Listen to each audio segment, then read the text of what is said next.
What's up, guys, and welcome to Answer the Call. This week's topic is your Star Citizen must-haves for 2020. I think this year is one of those years that are really crucial for Star Citizen, not necessarily the year for Star Citizen, which is kind of a meme these days, that next year is going to be the year.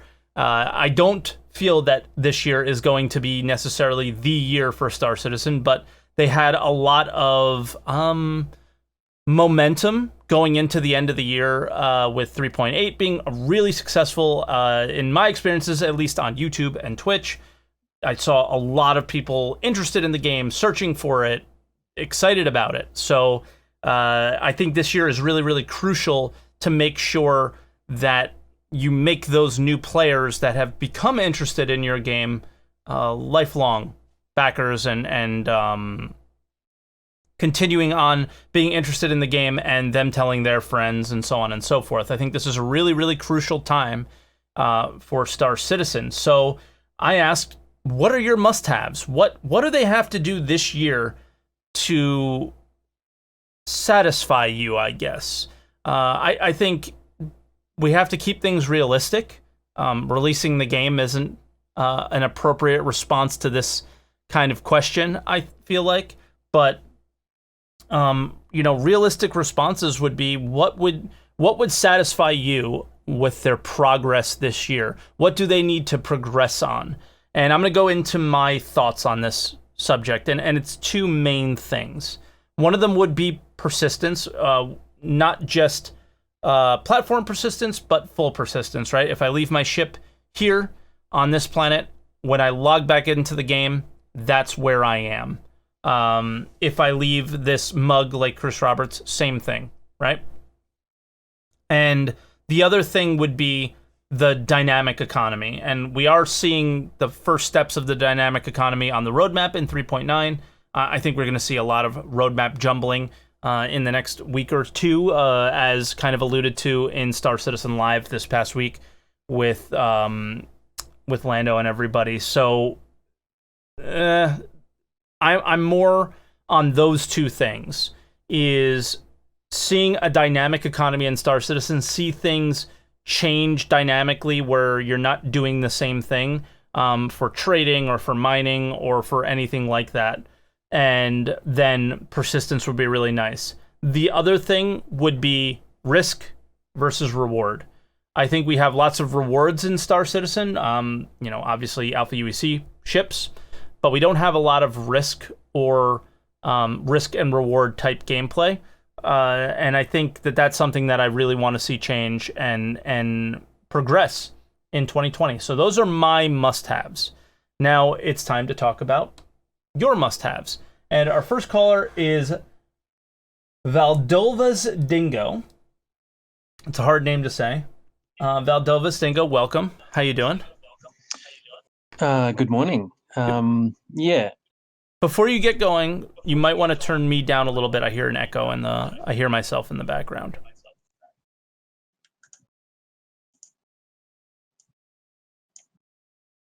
Is that better? Yes. No. I hear myself. Are you using speakers? No, I'm not. Oh, then turn me way down. I'm loud. How about now? Testing 1, 2, 3. Is that better? Perfect. Okay. So given what they have on the roadmap and having heard what you've said, what I think is necessary for the longevity and the population player base is some kind of PvE drops, and they don't have to be substantial.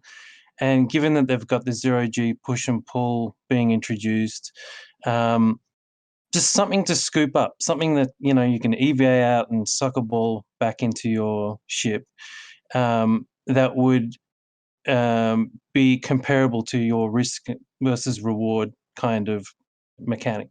So if you destroy a hammerhead, then you'll very likely find something quite unique that you might not be able to sell, but you'll be able to sort of wave around like a trophy, I guess. I mean, what if you are able to sell it? I think you're onto something really big that's super standard in every MMO in the world, and it's loot. There's no loot in Star Citizen. There's none.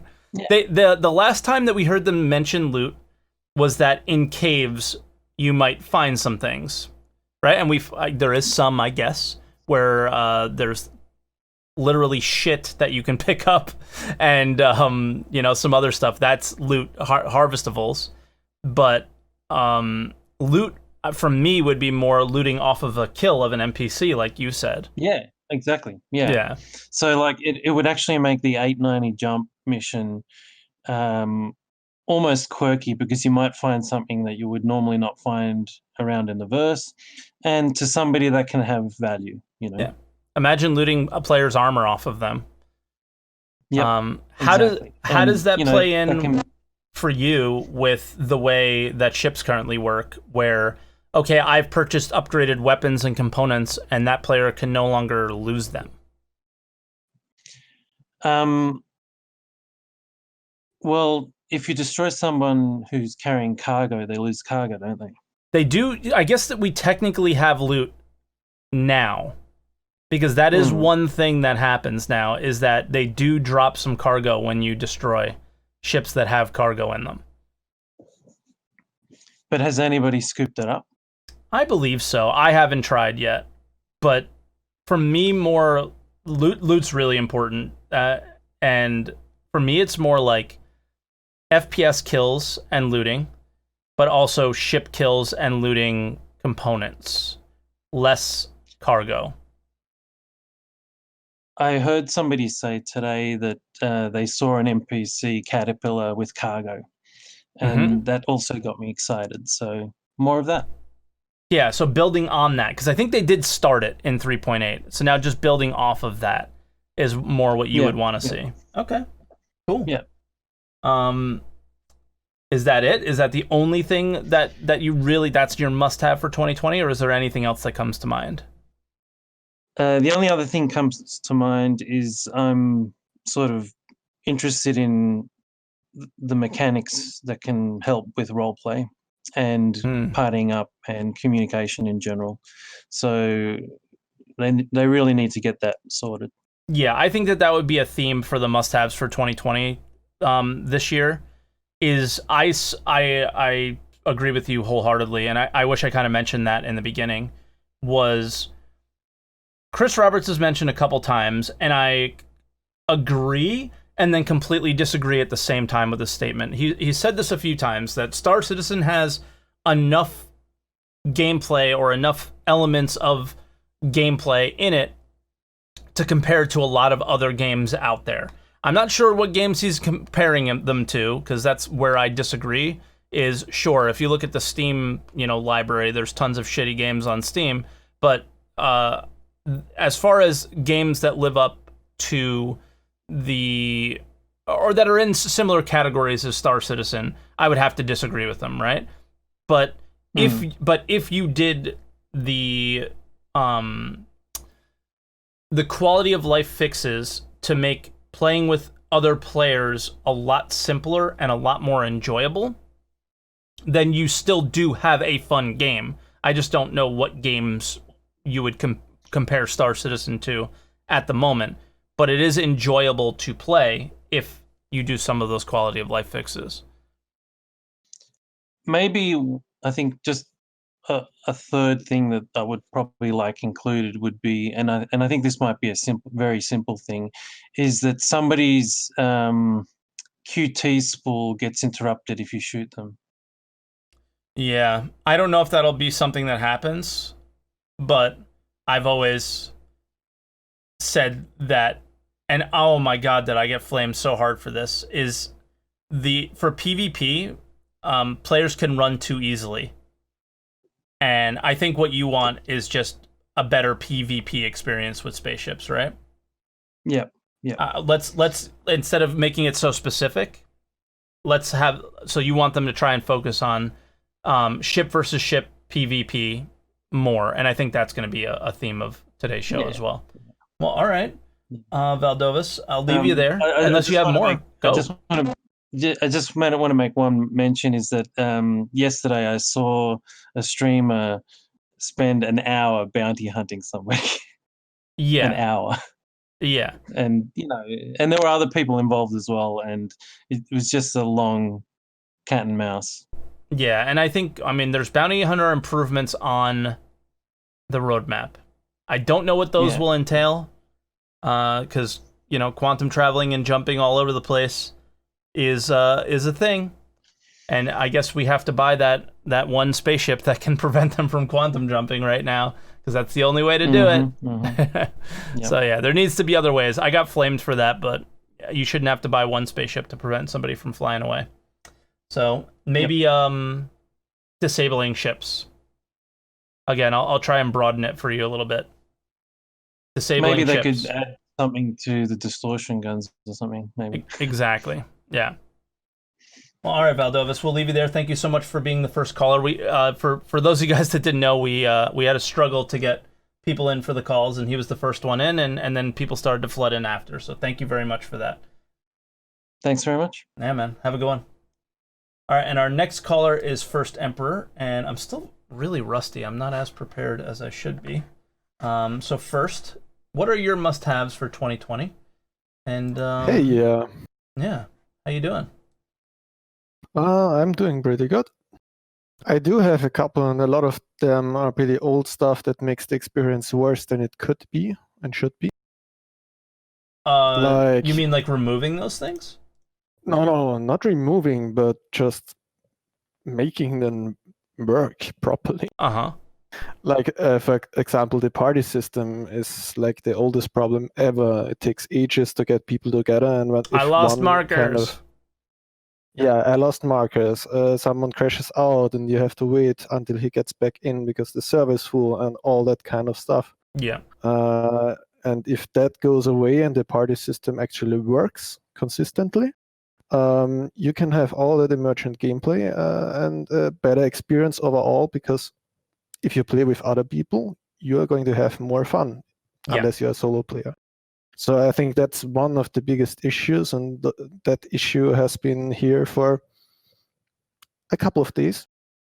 Yeah, it's been around for a while, and like I think it was 3.5 was the initial plan for group system improvements. It was on the roadmap, and while that patch did make pretty drastic group system improvements, I think it was the first time that we had markers over a player's head. Was in 3.5, maybe slightly earlier. It wasn't much more than that, right? There was a lot of problems associated with it that haven't been resolved. Yeah, exactly. So, I mean, they should know what issues we do have, because those issues have been here for a very long time. So that's something they really, really should get to work in 2020. Mm-hmm. And also building upon that, if someone crashes out, that always will happen. For example, let the body persist in the object container that it was. Like if your body is in your ship, or wherever he is, that it's easier to recover back there.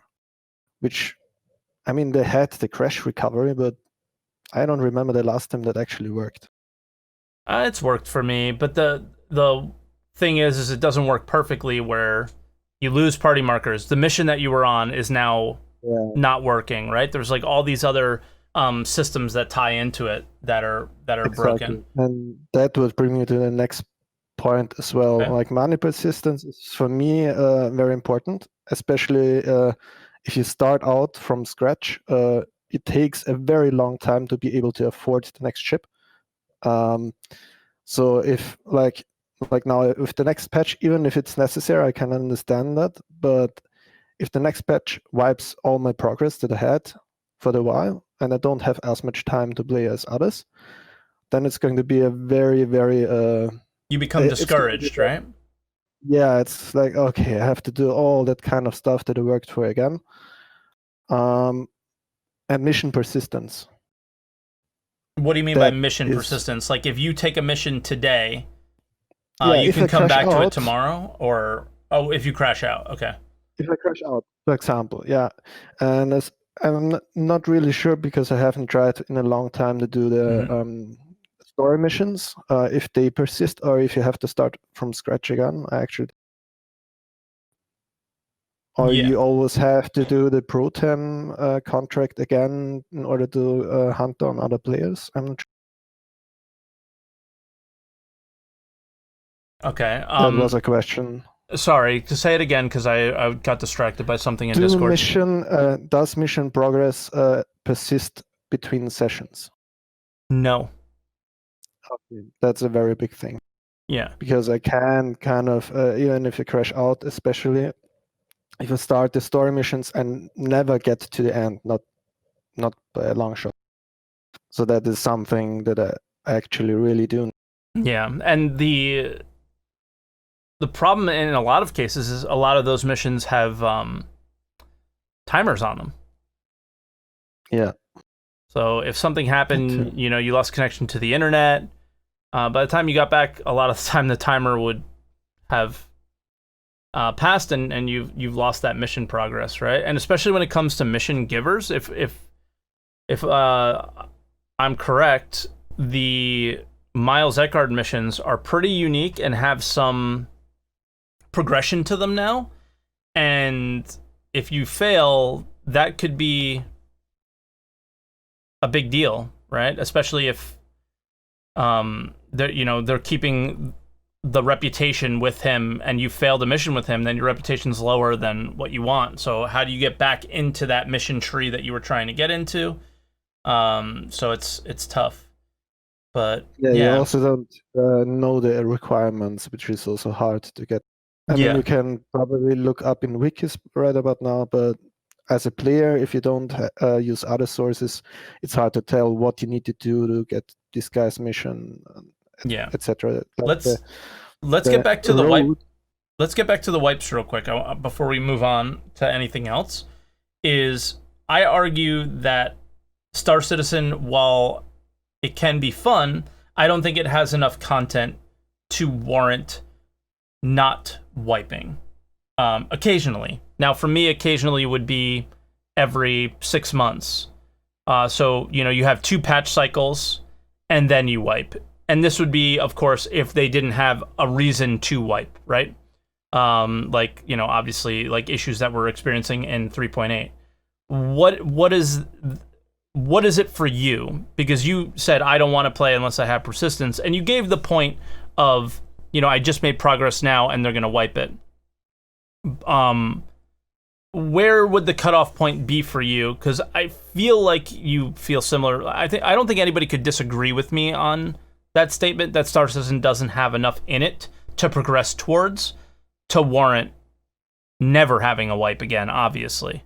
They're almost a requirement to make the game interesting. Yes. No, I mean, Tarkov actually needs it because there's a lot of time in between the bigger patches and people just at the end of it.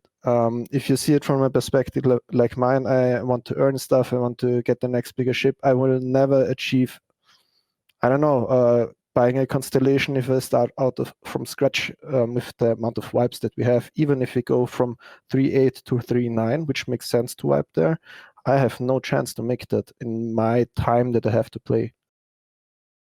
How much time do you play per week? Currently a little bit more. I'd say 10 to 20 hours. I think if things work the way they're supposed to in the current 3.8. Yeah. Playing 10 to 20, of course, that's a big if.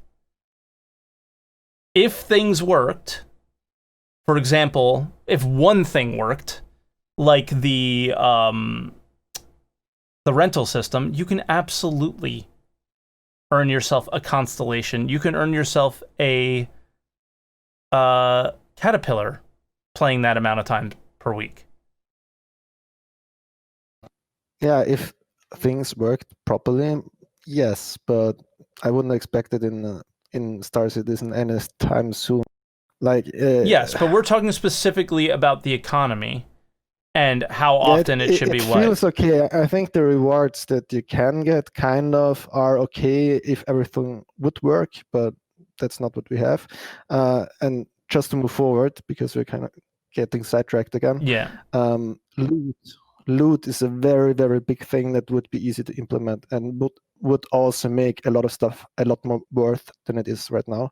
Yeah. Like all the combat missions where you just get the combat rewards, the Alpha UC, you have a lot of risk there, but you get rather little money for it. If you could loot the weapons, the shields, even if they are damaged or their cargo properly, it would make those missions a lot more worth without even adding a better credit reward to it.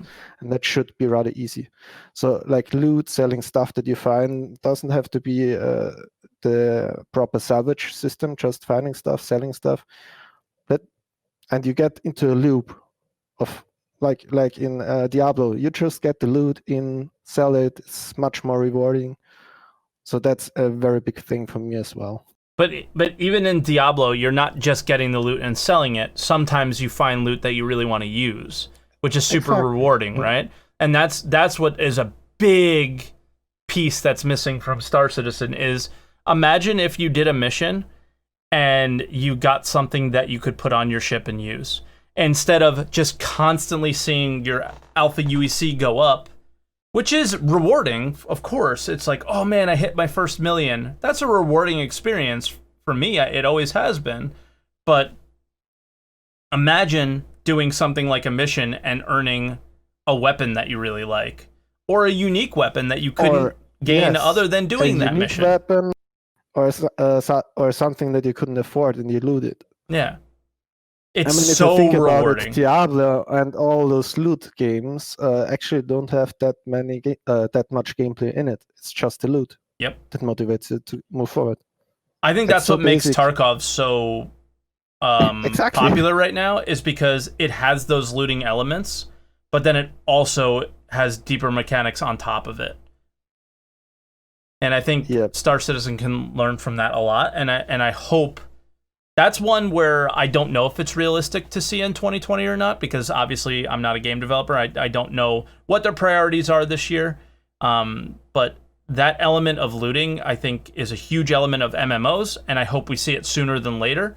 And my hope would be to see it in 2020. It should be very easy. I mean, we already easy. Have loot that you can pick up. Now just think about it. You can, easy, well, maybe not as easy as we would think, but we already have loot. We have an inventory system. We could pick up weapons and then just make an icon for it, spawn it in your inventory. You go to the kiosk, you sell it. That shouldn't be hard at all. I don't know what's easy and what's not. So that's obviously the one thing. It would be easier than a lot of other stuff that we kind of want. And it would help a lot. Yeah. Okay. I think org integration in game is also important. Like in org bank that you can transfer your money to, so you don't need an extra account, for example.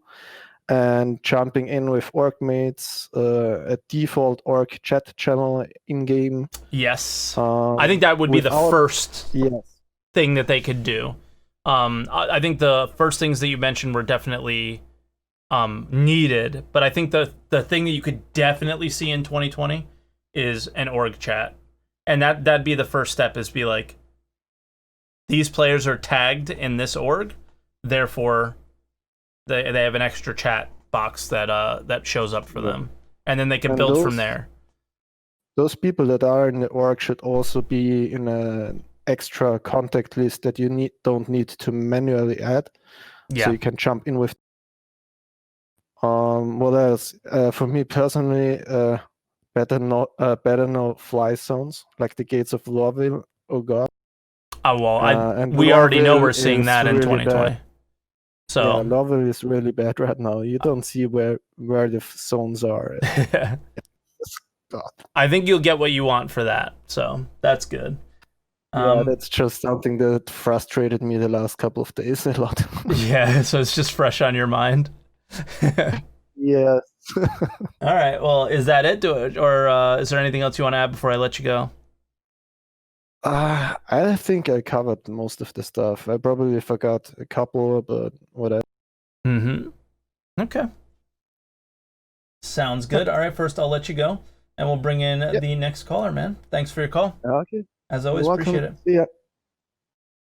Our next caller is RUBBERDORKY. It's a good name, man. I like it. So what is your 2020 must-haves? List a couple at least. Aside from persistence, which I think was your number one. Yeah. You guys briefly touched on better org like integration with the game. I think that would be like, honestly, aside from persistence, that would be my number one. And what would you want to see from it? Like, give some examples. First gave chat and being able to join on your org, like where you wouldn't need a contact list. Yeah, the first thing I thought when you mentioned you think that having an org chat could be actually expected in this year, it makes me think that that's almost like if we were to get that, it would make me want. Like, I do want that. I'm not saying I don't. I just think if they're going to be trying to optimize orgs, it makes me want, things like sharing ships. You said sending money too. Mm-hmm. Like, I think they have plenty of time to be doing those things. And above all else, with the org integration, I think they should make it more user-friendly than what I expect they're going to do. Yeah. Because, like, I don't expect them to do it very well the first time. Yeah. I think that's a fair expectation to have. Tier 0 corp or org integration. I don't see it being done well. No. Yeah, I that's why I think like the idea of just a chat being there would probably be the first thing. And then now that you have that tag, you build on those tags of, okay, this person is in your org. So you see their marker and it's green instead of that bluish color or something, I don't know. And then you build from there. They'll probably do parties and orgs as the same color. How long, now I know, you're not a dev, but as somebody that's been following the game, how long do you think it would be from when like they implement that org chat to when they do some more complicated things like sharing ships or sending money to org mates? Or having an org bank. Because I feel like it would be fair to expect it in the same patch. Ooh, I don't think it'd be fair at all. I think they would want to make sure. Yeah, I feel like that they would want to make sure that like you're tagged in the org and that the game communicates that information properly. And then from there you would have to, because like think about what you're asking for. You're asking it to share ships. So now orgs have to integrate into the ship terminals, and now they have to add that to the UI, and there's like all these other elements. Like of course everything that we say, it just coming out of our mouths, it sounds super simple, but if you really think about something like an org, and that an org is not just one player, it's all these permissions for all these things. And where I think it gets really kind of deep and complicated when you think about it. Like, how long until it's like a full-blown org thing? Probably a while. How long until I can share my ship with an org mate? I don't think we see something like that this year. Nah, I really don't. I wish we did. Do you expect anything more than the org chat this year? No. I don't even expect the org chat this year. Exactly. Yeah, because I don't. It's not on the roadmap or anything. Here's the biggest problem I think with everything is that I don't think Turbulent's like this massive company, but Turbulent has this massive influence on the game, and I don't think, and I think that was a big part of that like power play or whatever that Star Citizen did, where now they own a percentage of the company.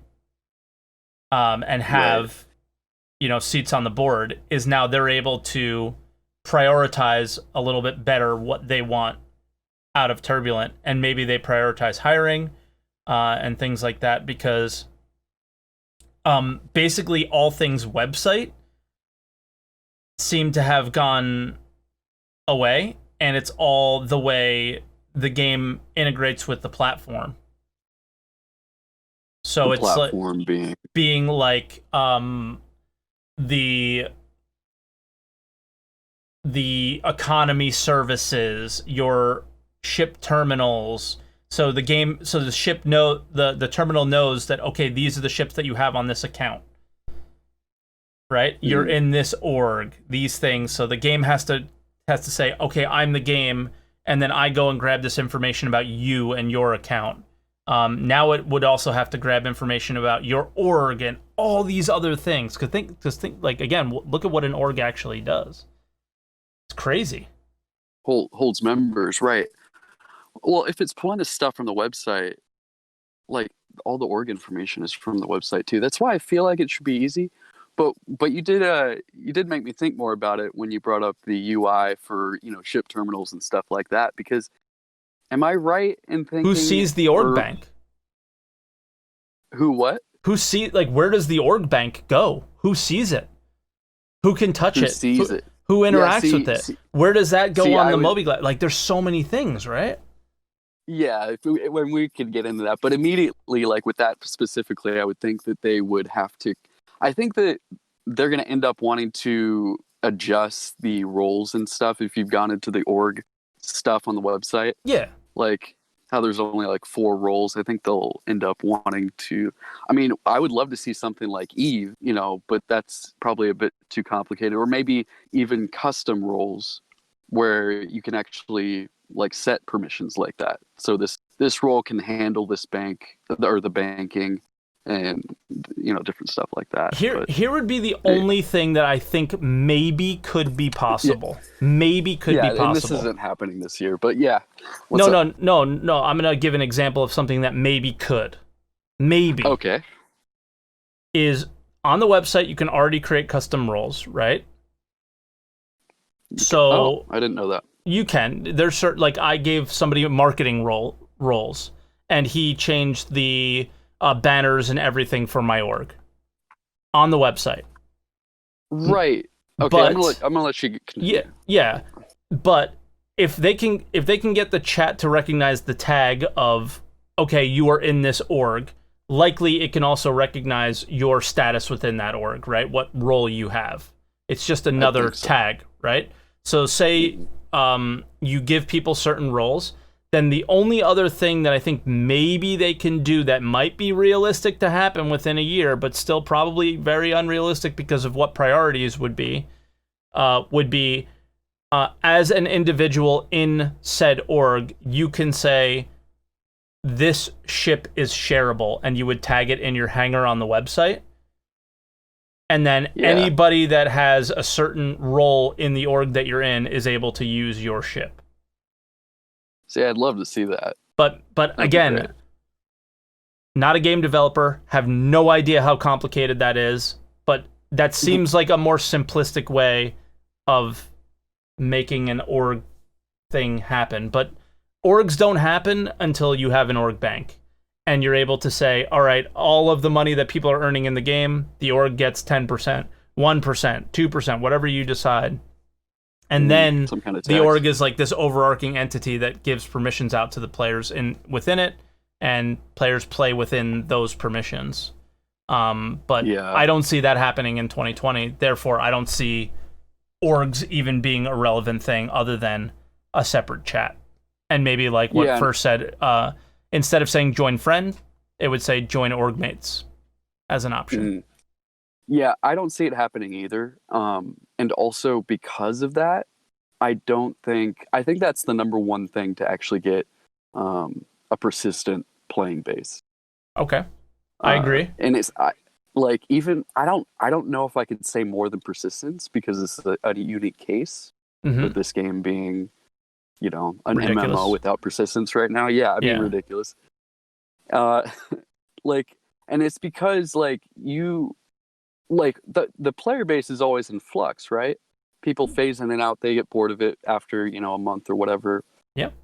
Except for, you know, a niche of people, and it seems like all those people that do continue playing it are people that have found a way to get around the non-user friendly org integration, and even on the website, like people that are playing, or they're just with playing each other, solo, right?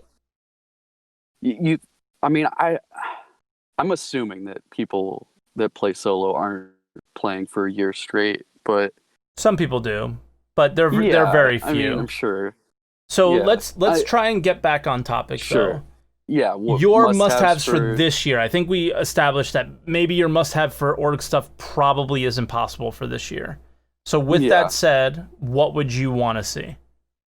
And then persistence and salvaging is long overdue. Okay.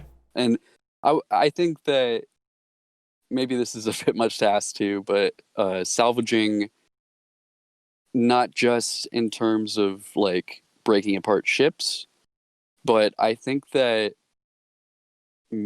like it would be a happy surprise if CIG lumped in looting with salvaging, because technically it is salvaging.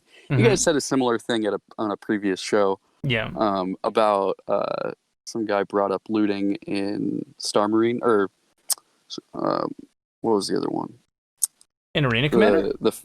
In Arena Commander, how there's like drops. Yeah. Little items that you pick up, and it's like really, really basic. But I think that stuff like that, I'm not sure exactly why CIG doesn't implement like really basic tier 0 stuff like that when I feel like they can.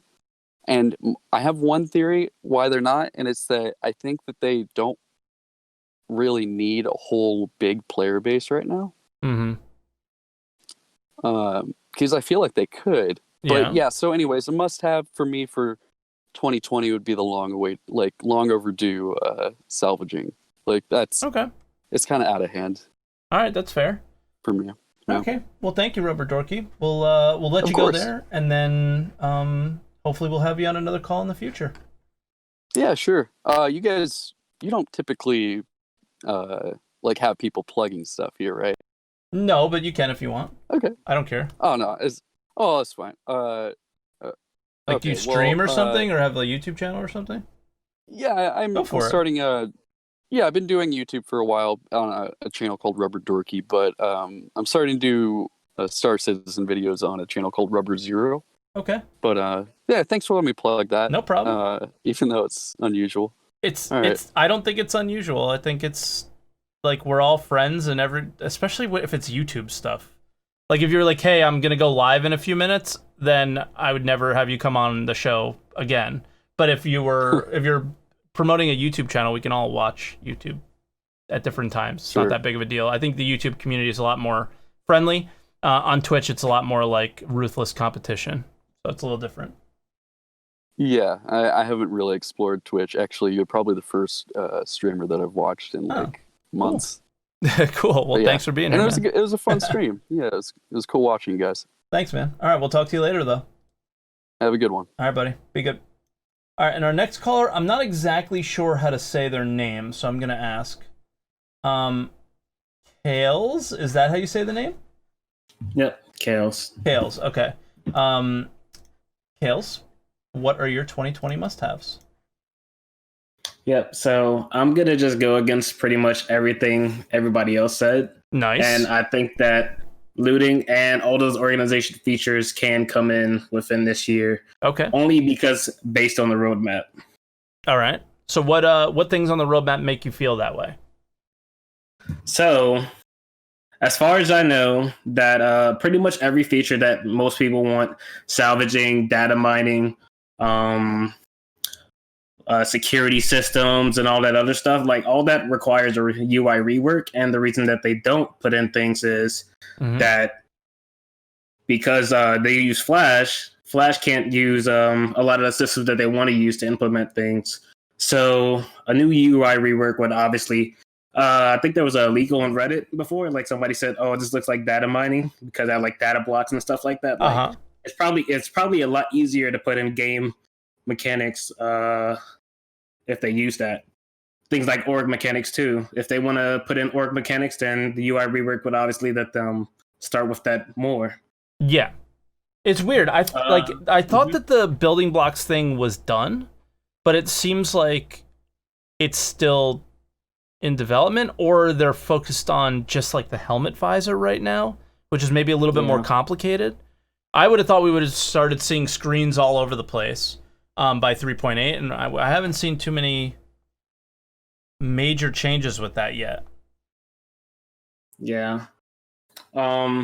I think it's more that they it's either that they're just trying to like drag it out or something like that, or they just feel like that there's really no reason to go too far into it, because I know they reprioritize things every year. They always have some type of new thing that they want to work on versus everything else. But I think the UI rework is probably the start of like most of the game mechanics that we really want.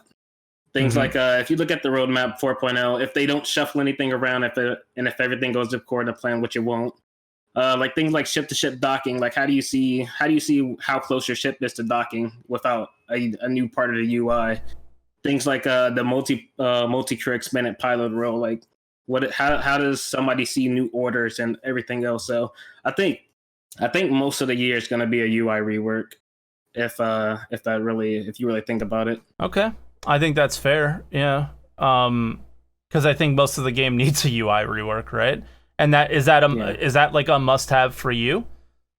It's a must-have for me, since that's the beginning of a lot of things. Of a lot of things, exactly. I think you hit on something really, really big, really important, and a lot of things that most people wouldn't think about, which is pretty cool. So thanks for that, because I didn't think of that at all, and I guess because I think of like, oh, the building blocks thing, oh, it's all coming, but you don't realize just how important all of it really is that it probably is a dependency for just about everything.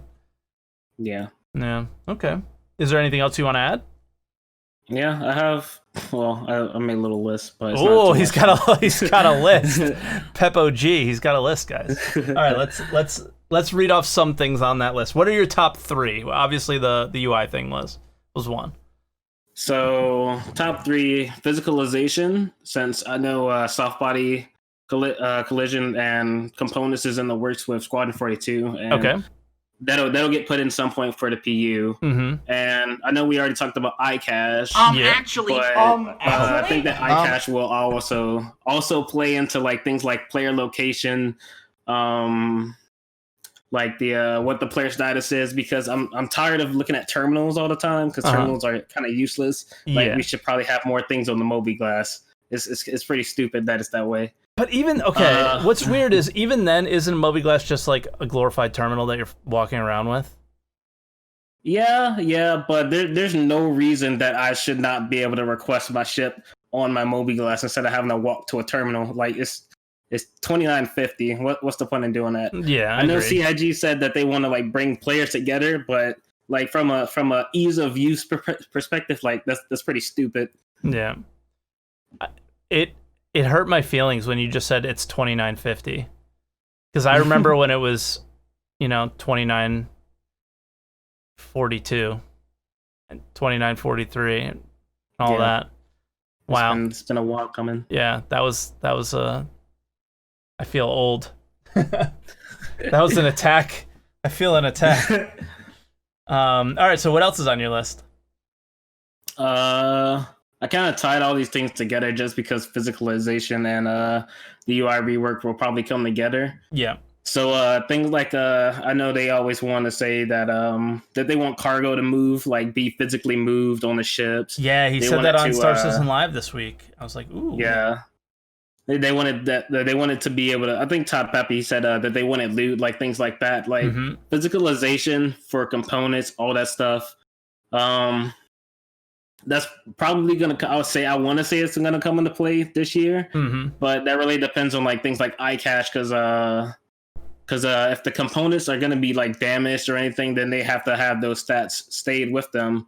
So in case you sell them, that like, say for instance, you take it off a player and it's already been purchased, that item has a tag on it that says it's been purchased by somebody else. Like, you can't just sell it back to a shop. So where do you take it? You probably sell it back with a player, so that goes right back in the UI rework. You would sell it to Reclamation and Disposal Orinth. Yeah. One of those no questions asked terminals for a little bit less. Yeah. But yeah, what about dynamic economy stuff? Do you care about that gameplay at all? Does that matter to you? You seem more focused on you sound like a PvP player based on what your I don't know. I care about everything. Okay. Dynamic economy. I had this sort of written down, but not really. But if according to the roadmap, I just look at the roadmap and just try to piece things together. But if according to the roadmap that they want they want NPCs to quantum travel, like there's the bounty hunter NPC improvements. They want them to quantum travel. So I think that it's not just dynamic economy that's coming with that. It's more NPC involvement to the world. So like, say for instance, when you get interdicted, like it's pretty arbitrary. Like the NPCs didn't fly there and set up a zone or area or something. No, they spawned right in front of you. Yeah, they just spawned in front of you. So with the quantum presentation that was shown at CitizenCon, that could also mean that actual physical NPCs are moving along those routes and everything, and doing things like that, like moving cargo, more loot everywhere. If you can take a ship, then you can sell that ship. But I'm not saying that's coming this year. That's probably nowhere near this year. Things like refueling, restocking, having an NPC set up a mission to refuel and restock because there's other ships in that area that are disabled because of pirates or something like that. Okay. Yeah, I mean, I don't know. That one's so hard to see this year just because of the state that the game is in currently. Yeah. Like NPCs acting a certain way is.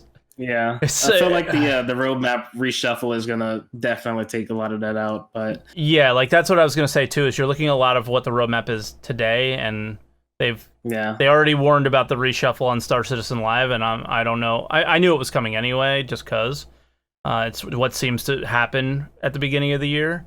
Is priorities seem to change, but I wonder what this reshuffle is gonna show us, but. I guess those are my hopes, though, if everything's going according to plan. Okay, yeah, and it hasn't ever. Yeah. So let's just hope it gets as close to according to. Let's hope that every year they get closer to according to plan than they have the previous year, and we'll see. So I think, but I think what, and I'll leave you here. I'll kind of just make this comment as I let you go. But I think based on what Todd Pappy said on Star Citizen Live this past week. Was they're going to be much more strict with their dates on features. So I think we're going to see things fall off the roadmap a lot more often. Definitely. Than we have in the past. So, all right, Kales, have a great one. Thank you so much for calling. But I would love to actually talk a lot more, but there's actually 4 people behind you. So got to get those guys in. All right, bud. So hopefully we'll see you on another Answer the Call for another topic in the future. Be fun. I enjoyed your call. Thing. Later, man. All right, so excuse me, Naudio is next. Naudio, how are you? Welcome. Hi, I'm doing great. So what are your couple 2020 must-haves? What are they? They're pretty simple. Like, I want to be able to give people money. That would be very nice. Okay, but, I have such an issue with that. That's a lot of what people want. The service beacon system, it works. Yeah, but like, I want to be able to hire somebody to slap somebody else with a really big gun, like very fast. But you could do that. Really want everybody in the server to know at the same time. Okay, that's fair. Yeah, maybe more discreet ways. Because you can send money. Also, a big thing about that, though, is that I need VoIP to work. Oh, God, I know. Every week, like it's like they release a patch, and then 2 weeks afterwards, it breaks. And then it doesn't work. It's really frustrating. Like, I hear people talking about org stuff, and like, I'm a freelancer. I like being able to interact with people just because of the social stuff. It's fun. It's a lot of fun. But I can't do that if I can't talk.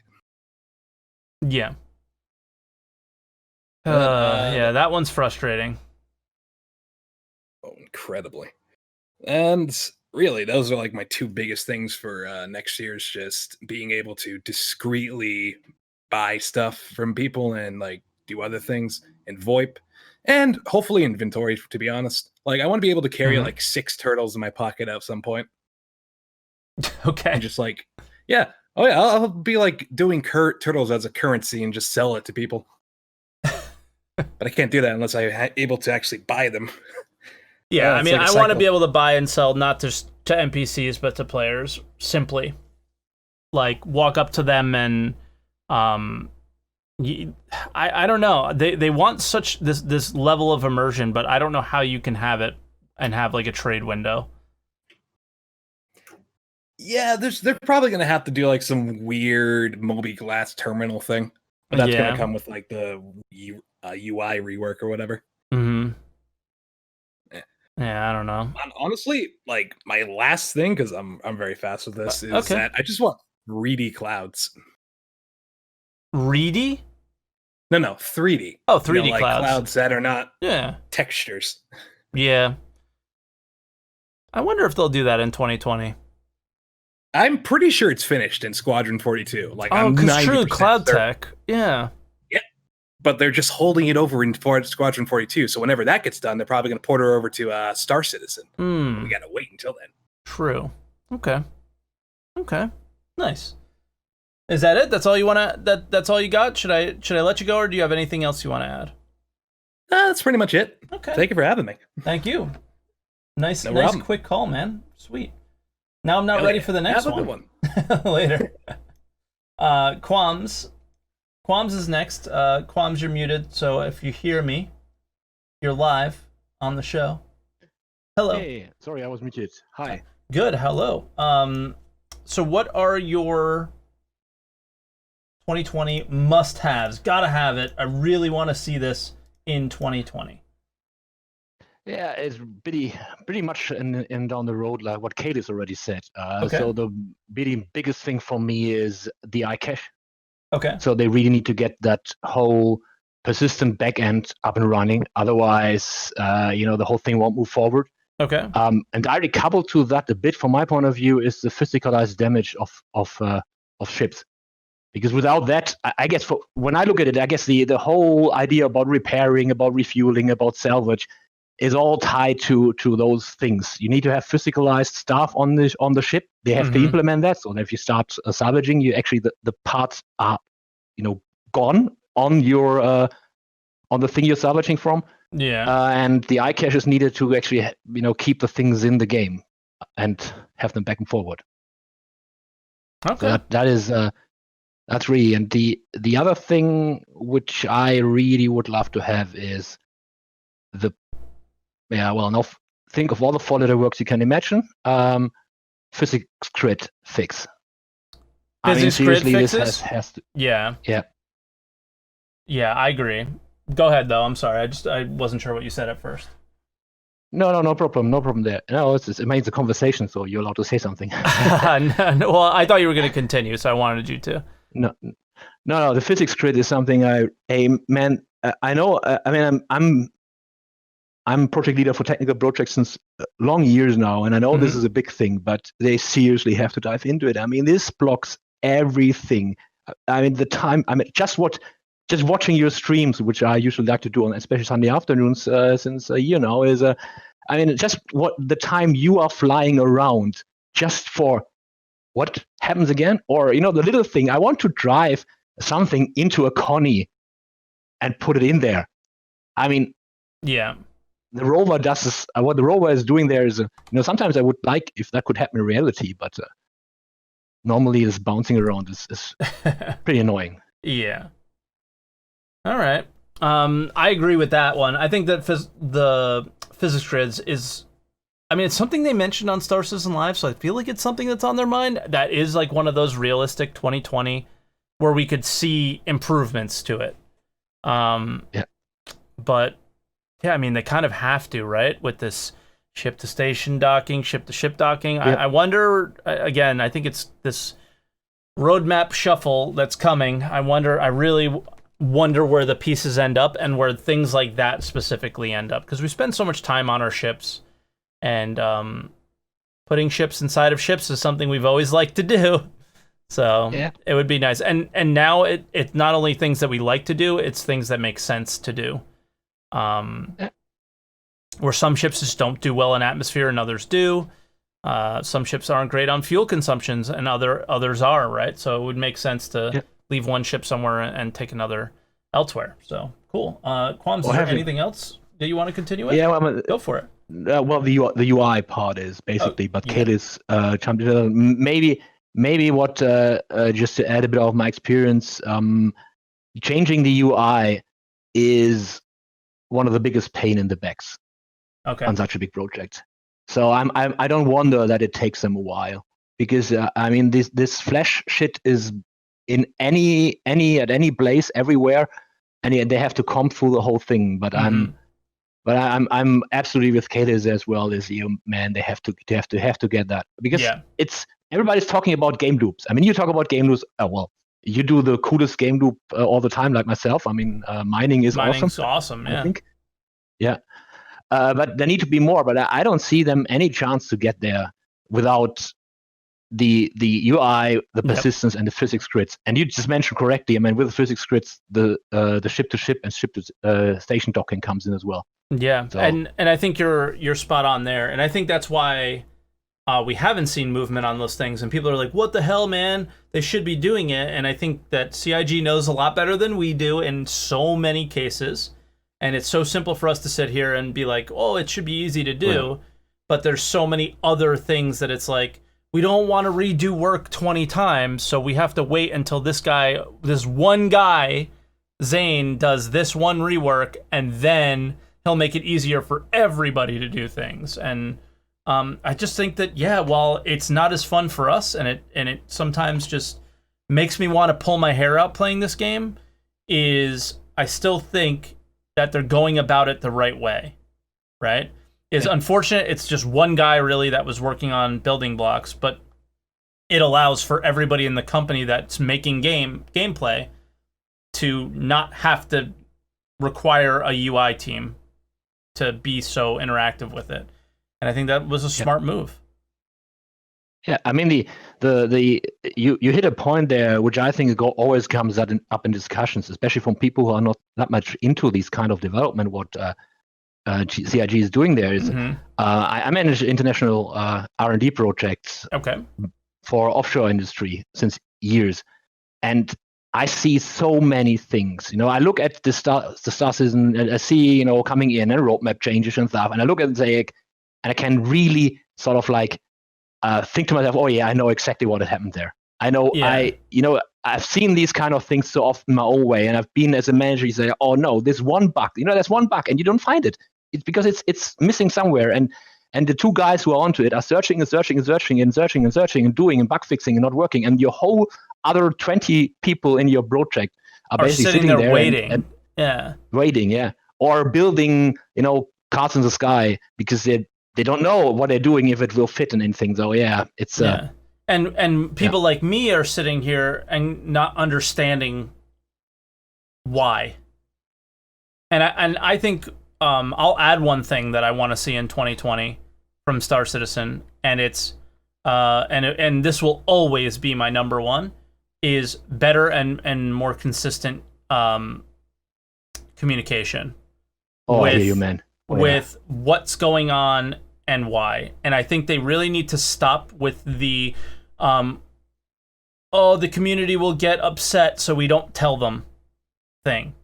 Because that's what happens way too often, I feel like they hold things back because they're afraid of how we're going to react to them.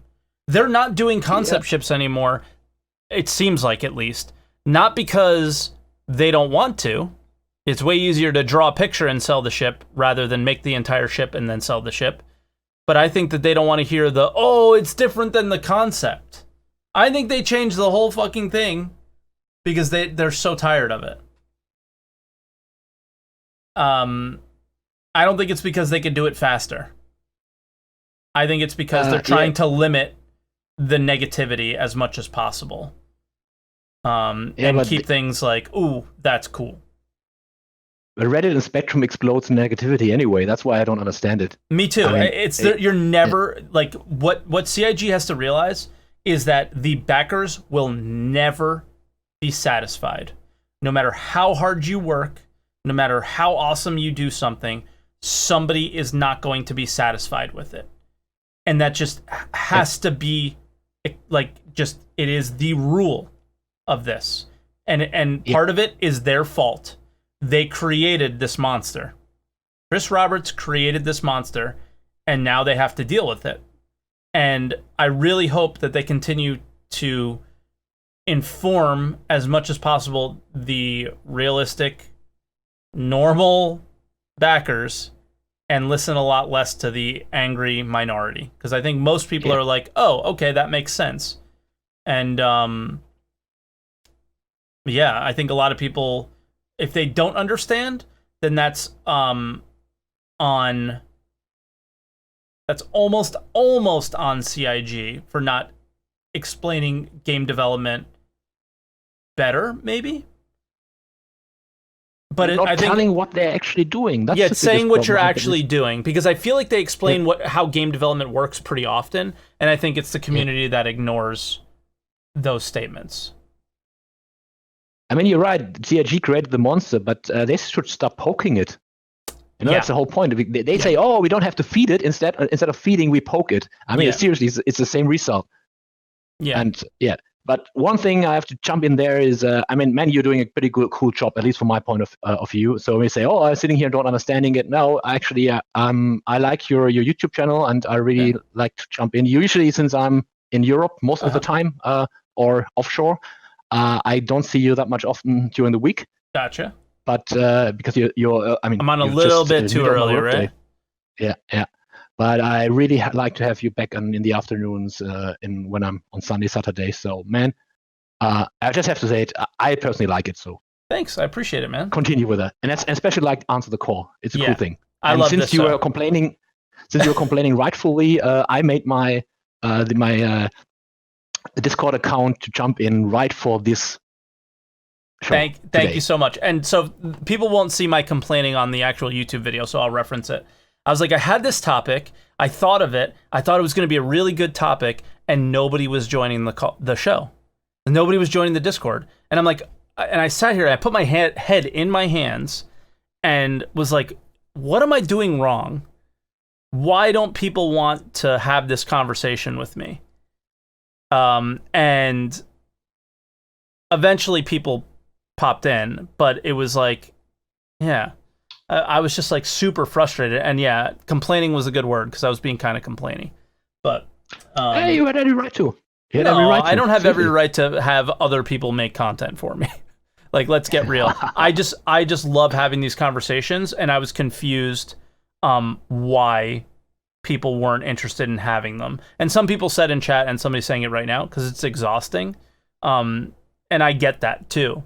I get the perspective of the backers that have been around for a while and people that are getting exhausted with Star Citizen's development. Having this show in particular, I can see being exhausting, because we've had this conversation every year for how many years? Maybe not on this show in particular, but you know, when I was on Redacted and all those other things, how many times have we had this conversation, and how many times have we been disappointed? So I do get it, but I was just surprised why people didn't want to show. But Quams, thank you for the kind words, man. Yeah, you're more than welcome. All right. So I'm looking forward to more streams from your side. And maybe now I have a Discord account, I might try to get into ATCs every once in a while. Perfect. I would love to hear from your perspective, because you seem to have a very informed one on how just like software and possibly game development would work. So thank you. Yeah, you know, I'm more on the age class of the mid 40s, so I've seen a bit. Okay, boomer. Yeah, I'll let you go. Young in my head. Yeah, it's how you feel. It's not age is just a number. Age is just a number, man. Have a nice Sunday. Later, man. You too. All right, we're gonna bring in our next caller, and this is Sandos. And Sandos is unique. Sandos, how long have you been a backer for? I originally bought around 3.7. Oh, okay. To get the LTI ship, and you bought LTI ships. You bought in just to get an LTI ship. Yeah, I have another guy that I watch, and he basically was like, "This is the last day to do it. You might want the LTI." So if you want to do it, like, this is the day to do it. So I bought a Mustang Alpha, basically this person's recommendation. I attempted to play the game, and honestly, I got absolutely crapped on, and I had a bad experience, and then the VoIP didn't work. So I just got frustrated, and I stopped playing it for a little while, and then I picked it back up at 3.8. And I would say I probably have between like 20 to 40 hours in it, and I'm really enjoying it. I've found some people that are really cool that would help me out a little bit and show me some things that you just can't really learn on your own. So I think it's a beautiful game. I really like it, and I'm gonna play it some more. So cool. So let me stop you there before we get into the actual topic. Sure. Sandos was like, "Hey, I don't know if you would want a guy like me to come on because I've only been playing the game for a few days, basically." And I was like, "You're the perfect one to come on because a lot of the times this show in particular is a place for longer term backers to just vent. A lot of the topics that we've had in the past are just me venting with other backers that have been around for a long time, and someone like yourself is a lot more refreshing to the topic because, like we just said, we've had how many, like right before I got you on the show, I said, how many times have we had this conversation? I get why it's exhausting, but hearing a perspective of somebody who just got into Star Citizen of what they would like to see in 2020 might be completely unique and different and interesting. So, what are your must-haves for 2020, Sandos? So when I first sent that message in the chat, I had not even looked at the roadmap.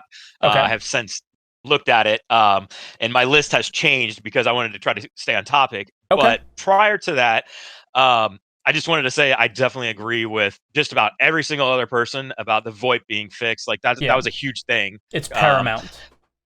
Paramount is correct. The party system in particular, just the being able to find your friends on the server. Sometimes they can see the beacon and all that, and we've beaten that to death. So, but for me, I would like to see the PvP side of it go to where, like, I want to be able to steal your loot, and I want to steal your ship, and I want to be able to sell your cargo, and that's how I want to make my money in this game. I don't want to necessarily do a lot of other things. I've done the mining, I've done the hand mining, and I've done the ship mining, and those are fun to a point, but like I just can't see myself doing that for 400 hours to get whatever ship that I want to get. But stealing stuff from people is always fun. At least I come from Sea of Thieves, and that's the game I play, and that's basically what you do in that game. And I have an absolutely incredible time doing it. So what's funny is somebody in Twitch chat says Mike hired this guy to list off my wish list. Because what's funny is I have no plans of being a pirate, but what I want as someone who does like a lot of mining and economy gameplay, I want the risk involved as well. Because the game gets incredibly boring if you know no NPC can kill you, and there's no reason for a player to attack you, so they don't. Unless they're just being an asshole. Like, that's really the only reason. So no players really attack you, so there's no risk and there's only reward, and it kind of makes the game stale for me. But if I knew that I was going to, a high populated area that a lot of pirates are around for mining or for cargo hauling or for whatever I feel like doing, it gets your heart racing a little bit. And if you get out of there and come out with loot or something that most players aren't willing to try and get, that's exciting. That's good. That's a good game. I completely agree with you. And as a newer player, I spent hours in the mines trying to make that initial little bit of money. And then one of my friends was like, hey, let's go do a cargo run. And I put everything I had, 100% of my credits into a cargo run. Totally stupid, right? And guess what? The freaking server crashed. I lost everything, and it was like heartbreaking. But I knew that risk going into it, and I still did it. But that whole flight was like the anticipation of like we might make some money, and then or this could go bad, and of course it did go bad. But it was really fun, and I wasn't upset about it at all. I knew that was going to happen. It's so funny because it's like that's the only risk that you really have in the game right now is cargo hauling with a server crash, because all the other risks are like, oh, I went out mining. All you really lose is your time there, because there's no initial money investment for mining, really, because you don't lose the mining components once you've upgraded them. So there's no risk once you have an upgraded mole or prospector. So yeah, I mean, it's something that's needed for 2020. I would have to agree with you there. And I don't think anybody really mentioned that, other than looting players. I think it kind of goes hand in hand. Right. And on the mining aspect, and I don't know if this is a realistic expectation of a game of this magnitude, especially when it launches, and if we have everybody on one server. But in the real world, if I was out doing something and I was exploring wherever and I died with a backpack full of ore, that backpack's not going anywhere. And I'd like to be able to walk into a cave, that's persistence, and be like, whoa, holy cow, like 10 people died here and I just got all their loot and I didn't have to do anything. Yep. Like, and that'd be that really persistence cool to me. thing. Exactly. Like, because the whole thing is that player may not have died to another player. That player may have died because he's bad at mining and the rock exploded and killed him. And you just happen to come across, yeah, of course, it's happened to all of us. And he, you happen to come across him, which is awesome, So getting on something else, I'd like to see some stats, just like really basic stats, and maybe this is available. I really don't know. But like gameplay time, those just like, kind of stats. Okay, I thought you meant stats for like weapons and stuff.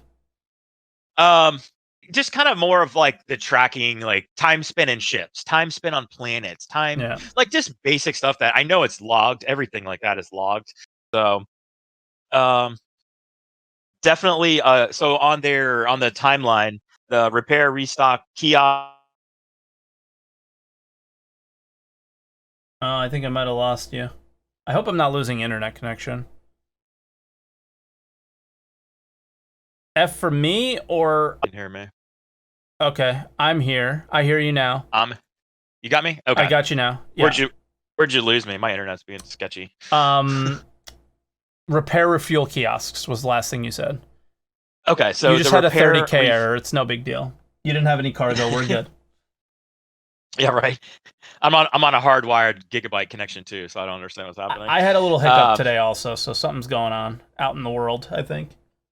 So the repair, restock kiosks, and also just to fix the landing pad issue. Like when you land your ship, I shouldn't have to hover above the pad to refuel. No, and dude, that's just a bug. Like must-haves for 2020, fixing some bugs. I guess if you want to say quality of life, that's fair. But little bugs like that, like, don't worry about those. Like, that's just some stupid thing that'll likely be fixed. But yeah, as far as like feature additions or things like that. I mean, you've played with a lot of other players. VoIP is a thing, but what has your experience been with like the party system and stuff? The party system is so hit or miss that it's just frustrating, and sometimes I use it and sometimes I don't. 99% of the time, the people that I play with, we just join Discord and we don't even do that. We do the party up system from the main start menu. And then after that, it's like whatever, because you're on the same ship. Yeah, Yeah, exactly. And it's like, oh, okay, I don't see your beacon anymore. I'm like, well, I can see yours. I'm 2,000 meters away, so slow down. You're coming in fast. And it's like, well, I don't see you. And I'm like, oh, okay, don't worry. You just ran me over. It's cool. Yeah. Well, and then the other thing is because there's no risk or anything, not having the party markers doesn't really matter because you're never going to see anybody or interact with them anyway. Right. And I think that's going to be an issue with long-term gameplay is there's going to be so many places. Like, how are you going to find somebody? We'll see, man. That's the whole thing is this is all in one guy's head, but nobody really knows if it's going to work. And that's what Star Citizen is. It's this huge ball of potential that nobody knows if it's going to even be good. But everybody's hoping it's going to be, because it really is like that that thing that I think gaming needs, because a lot of games are getting very much, they're samey and stale. I think that's what's so exciting about Escape from Tarkov is it's different. It's got familiarity to it, but it's different. And Star Citizen is like so ridiculous and so different that I think a lot of people are like hoping and praying that it can kind of change the reality of a lot of the games that we play today. Absolutely. I when I saw the concept and read about it, I was just intrigued, and I thought this is so cool, and that's why I initially bought in. And then I have a Cuddy. I mean, I've put a little bit of money into the game. Okay. You know, I liked it enough at 3.8 to really say, hey, this is a ship I want to play in, and I want to be a pirate. So yeah, man. I would like to kind of maybe see like a hiding aspect, like being able to like crawl in places or just be able to hide your character a little bit better. I know that's kind of like a long-term thing, and the guys don't even run straight or anything right now. It's kind of wonky, but just down the road at some point when that's all resolved, just I want to be able to like lay down on someone's ship and they can't see me as easily, or tuck into a corner and hide. And let's see. Larger servers, but I mean that's yeah, I mean that's not unrealistic as an expectation for 2020. I don't think they're testing it now. We had a big conversation / argument about it yesterday on stream, where I was like, they tested just adding 10 more, and I was like, what's the point? That seems really stupid and a waste of time. And people kind of explained to me why it may not be, and maybe they go from 10 more to 25 more to 50 more, so that's not an unrealistic expectation to have. But get your last one in here, and then we got to get our last caller in because the show's going a little long. Okay. And we've talked about this before with other callers, but be able to like use other players' ships. Like, that's all I need to say. Yeah. Okay. Yeah, man. And whether it's steal them or whatever, for sure. But all right, Sandos, thank you for your time. I appreciate it. Yeah. Have a good stream. Later, dude. All right, our next, and it was our final, but I guess we got one more that just popped in, is Novasoon. So Novasoon, welcome. How you doing? There. Good. I just wanted to do this for your YouTube video because I feel like there's going to be something that's going to be screaming on it if this doesn't get said. Okay. Basically, the biggest thing for me in 2020 is at least a single chapter in proof of concept for Squadron 42. Okay. It's, to me, the most mandatory thing because of the fact that it's the only thing on the roadmap that was literally promised. So I know that you might be hindered by Avocati in the sense that you may have something. I have no information about Squadron 42. No. Okay. So basically then to that point, I think communication towards that needs to be like 100% better. And I think you did nail the communication thing earlier, just saying like it has to be simple. But like to me, I would like them to treat us like shareholders, where they give us a very simple thing that's basically like, okay, Q1 is blah, blah, blah. We've done these things and we expect this in the next quarter, basically. But that's like the roadmap. They just don't update it. It's not, it's just, but the last updates for Squadron 42 were like Q3 2019. So to your point, they need to simplify to make that better too. But like, that's my biggest thing. Basically, Squadron 42 needs proof of concept in Q2, as they currently have stated at the beginning of 2020. Okay, so what would proof of explain to me, because I'm a little naive to I don't follow Squadron at all. I don't care. I'm starting to develop a hate for it because I want the PU more than anything, and I just want Squadron out of the way in order so we can start getting more stuff in the PU. I loved Wing Commander. I will play Squadron, but I'm developing a hate for it for those reasons. And I tend to ignore it because I don't want to get upset. What would be proof of concept to you? Something similar to what they did at CitizenCon that one year, where they showed a mission, but an actual like finished, complete. This is what the mission is. So just to my background, I'm like a software developer. So like basically, what I mean by proof of concept is that they need a chapter that's not in a polished state, because like basically we can accept that it's not going to be a complete thing. But proof of concept is just like, okay, chapter 1 is this mission. And then you go from the beginning of the mission to the end, just like you would in any single player game. And then that's sort of like your building block. The reason that that's important is because I don't know how much percentage of the backers are actually doing it because of the idea behind it. But to me, when they're selling a single player game ready for 2020, a lot of people might have that perception that that's going to be the the building block essentially, and then they'll judge Star Citizen beyond that. The other thing too is that I feel like mainstream media is going to latch on to that because of the fact that it's a single player game. It's supposed to be like it's a complete experience. Exactly. Yeah. Like 2012 till now is like you're supposed to get an experience by 2020. So I feel like that's going to cause a lot of negative PR for Star Citizen or CIG if they don't get at least like one chapter in like even a buggy state. Like just put it like in the same universe as Star Citizen. But like when I saw the teaser in December, I was so disheartened by it because it was just like a technical demo, but it didn't really give anything to the core single player game, which is what they were intending to sell. It's like that was sort of like to me, like when you're 3 months out from Q2, you should have something in terms of a mission, basically. How long have you been around the project? I feel like you've been around forever. Yeah, November 2014 was when I initially backed. Okay. Let me stop you there. Let me stop you there, though, because I asked that for this reason. Do you remember them doing the vertical slice? Yes. Yeah, I do. How does how does the vertical slice differ from the proof of concept that you're explaining? Help me understand that, because for me, when you explained what the proof of concept was, you were saying what the vertical slice was to me. It was buggy. It was a mission from start to finish, and it wasn't complete, and it wasn't in a polishing state.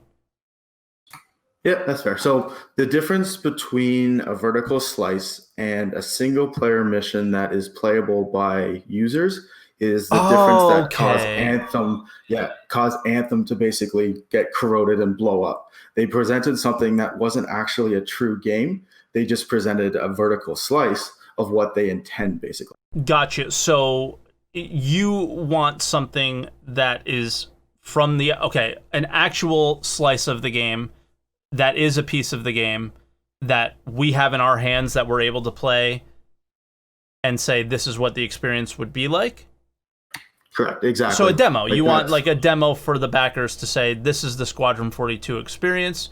Get it if you want it. Yeah, pretty much. Essentially, like it can be in its horrible state. We can crash through the worlds. We can not even be able to put our ships in other ships, or like anything that's sort of like persistent to the online universe. But it just has to be something that can be presented to the people who have backed that give you some sort of concept that single player is actually going to happen, which doesn't seem like since Q3 2019, basing it off of the roadmap, has happened basically. Okay. That's interesting. I'm not sure how to respond to that, because I don't agree, but I don't know why. Is that fair? Like I don't necessarily want to see a demo from them. I don't want them to spend development time trying to put something out there to us. I just want Squadron 42 to get finished and then we play it. Is that fair to want that, or to have that expectation? So basically, the demo gives you the idea of what the game will be.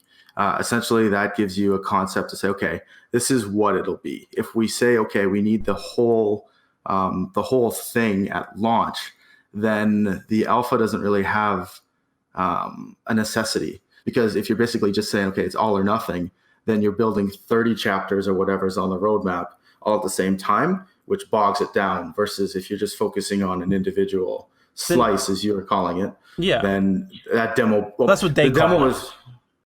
Yeah. But like the demos... I'll let you continue. I don't want to interrupt. I'm sorry.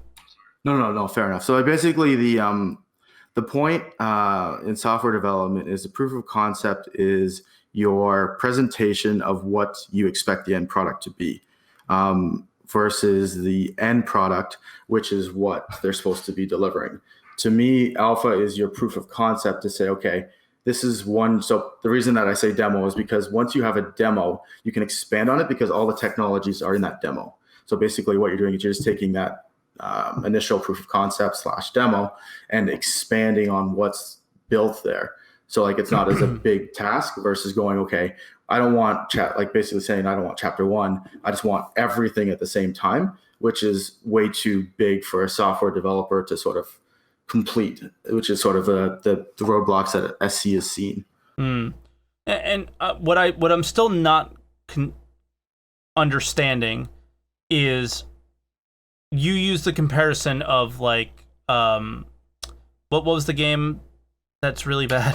Anthem. Anthem. Yeah, Anthem. use the Anthem thing. And I don't know what Anthem did. I guess they had a demo that was like really cool and fun, and the game turned out that it wasn't really cool and fun.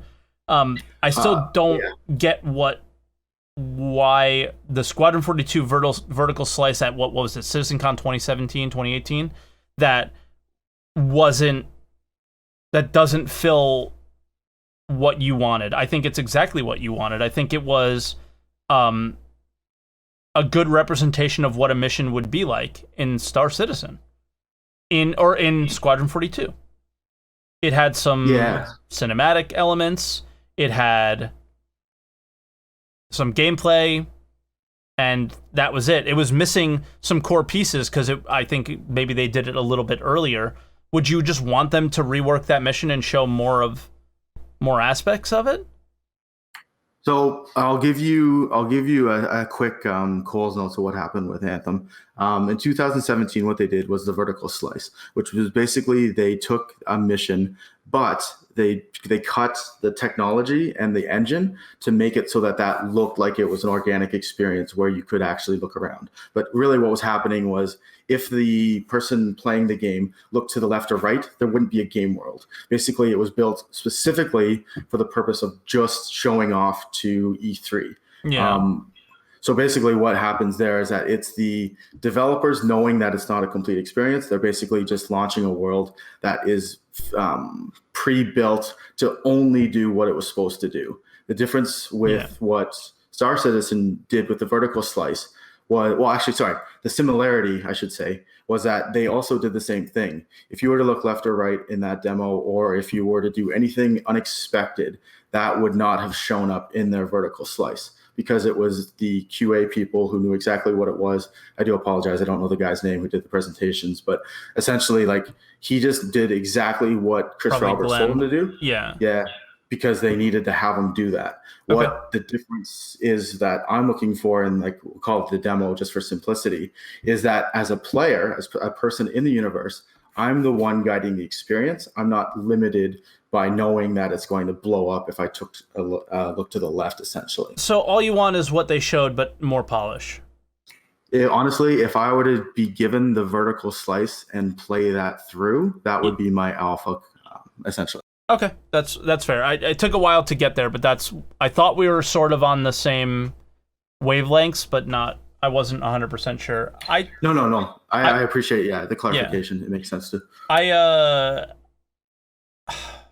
A must-have for 2020. I don't know, but I can see where you're coming from. People that want Squadron 42, okay, I can accept it. Yeah, I can see your point. I can definitely see your point of view there. It's definitely not on my list, obviously, and I think maybe that's where I'm coming from. My ego is like trying to push it away as no. But I could see why you would want that. Yeah. So just like one final thing to that, basically. One of the things that I did in 2015 was I was sold completely on salvage. So I'm sort of one of those poor plebs who have been watching the salvage go miss, basically. And then at the end of 2019, they're stating, okay, we're just taking those developers off of salvage and we're putting them onto Squadron 42. So like basically the reasoning that I'm stating the proof of concept as like needed in 2020 is because I don't believe that they're going to show us a complete game this year in 2020. Like nobody does. Yeah, but it's just that if you give us that actual playable vertical slice, we'll call it, like as a demo, that gives us at least an idea of what they're expecting and what they want to show us. Okay. And then basically build up from there. And then again, end goal being get rid of Squadron 42, have it on the market, get it done, and put those developers to Star Citizen. I think that's my hurdle in 2020. Okay. All right. Well, that's fair enough. So now I'll let you go so we can get to the last caller. And there's a couple of tweets I want to talk to as well. So that's interesting. A totally different take and refreshing. So thank you. Yeah, appreciate it. You doing an awesome job. Thanks, man. Anytime. Come on, anytime. I appreciate it. Thanks, man. All right, so real quick, let's get to some tweets here. From Zeus. Hopefully this shows up. Yeah, I guess that's viewable. He says, I want one new game mechanic in 2020. Just one. It's been 2 years since mining was added. It's time for something new. I don't care if it's medical, salvage, refueling, repair, or farming. It could be anything, but it has to be something new. I think new is the biggest thing. A totally different experience than mining or cargo hauling. Prisons, maybe? Yeah. I would also like to see some tangible, meaningful, solid progress on Squadron 42 in 2020 because development on it seems to have frozen in time for the last 6 to 9 months. I just think they're really bad at updating things. They're fucking horrendous at it. So I think that's what that is, most likely. And then, I think that was it. It was just that one tweet. Okay, cool. And then our final caller is the BB88. What's up, dude? Hey, buddy. What's up? So what are your must-haves, man? Just a few things, really. So I thought, I didn't hear anybody mention it. I thought beards, facial hair customization. So better player customization? Yep. Okay. Also, they've already got the arcade machines and pool tables and basketball hoops in game. I'd like us to be able to have that kind of gameplay. You know? Yeah. Play on those actual things that they've got in game. I'd like to see player bartenders. I'd like to see them push forward the ship customization that Did you just say player bartenders? Can we go back to that? Why is that a must-have? I need to know. This one I need to know. Because there is no AI that actually serve you drinks. So people like Paul Shelley who does, and he'd go to each bar on a Friday night and it personally serve people. Like, so I think there needs to be like more of a role and like that actually serve you drinks on the 600 ship, you know? Like that's what I'm trying to say it. So with the persistence, so you would grab a drink. Just like more role play mechanics. Yeah, and then obviously you'd have to refill your stock and ship customization. They already showed a little bit of that with the 300. I'd like to see them flesh out more of that for full ship customization. Mm-hmm. And I'd actually like to see the introduction of the food and drink system. Oh yeah, more of like the player status stuff. That's one thing that nobody mentioned was seeing, because we haven't gotten it really in 3.8 yet with like the cold. But then where do you take it from there in 2020? I think my expectations were that they'll take it further and further. And they mentioned food and drink. So I think you need to, for me, that's actually a must-have too, but maybe for different reasons than you have it, BB. It needs to get in as soon as possible so it's not a fucking disaster. So we don't end up playing DayZ. Yeah. Right? I want it in as soon as possible and balanced to not be ridiculous as soon as possible. I don't want that in Star Citizen necessarily, but they already said it's in. So I want it in as soon as possible so it's not a disaster. What I mean by that is like is the ability to walk up to a food store and actually buy food from it. Yeah, well, like, and that food should have a reason to buy also. Exactly, yeah.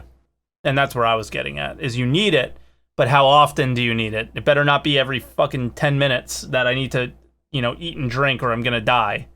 Like some survival games, that's just so bad. But yeah, anything else, B, before we end it for today? That was it. I just want to keep it short and sweet, buddy. Yeah, man. You definitely came at it from a different perspective, but now I get more, like when you said bartender, I was like, what the fuck? But I get that it's like, we need more role play elements, and not everybody looks at the game must-haves for the game as I do. I try to look at it more what's best for the game and everybody's experience. But some people like to role play, and some people bought specific ships that had bars on them or elements of role play things like the 600i, like the 890 jump, and they want that stuff working. I get it. I get why that would be a must-have for somebody. That makes sense. Are we going to play Tarkov later? Oh, yeah, brother. All right. No, probably not today, but we'll play this week. Sweet as. Catch you later, buddy. Later, dude. All right, guys. That is going to do it for this week's Answer the Call. Thank you so much for stopping by. It was a rough start. It was rough getting you guys in, and we got so many good calls. And this is why I was actually really frustrated at the beginning. I love doing this show. I love hearing your perspectives. It's so fun. It's so cool, and I learned so much about... I just become... Like, it's fucking weird. I become a better person by hearing other people's perspectives and not just my own. So I really, really love this show. I really, really love doing it, and I can't wait to see you next week. I have no idea what the topic will be. Maybe it'll be about some roadmap changes, but we have a wonderful Discord, ! Discord, if you're watching on Twitch. There'll be a link in the description below if you're watching on YouTube, where we discuss a lot of things on Star Citizen, and in particular, there is a feedback thread, I guess you can call it, for this show in particular, where you can post potential topics for future shows. So make sure you stop by and join that. And yeah, and like, subscribe, all that garbage. If you made it this long, you most likely know how that stuff works. So thank you so much for watching, guys, and I will see you next week.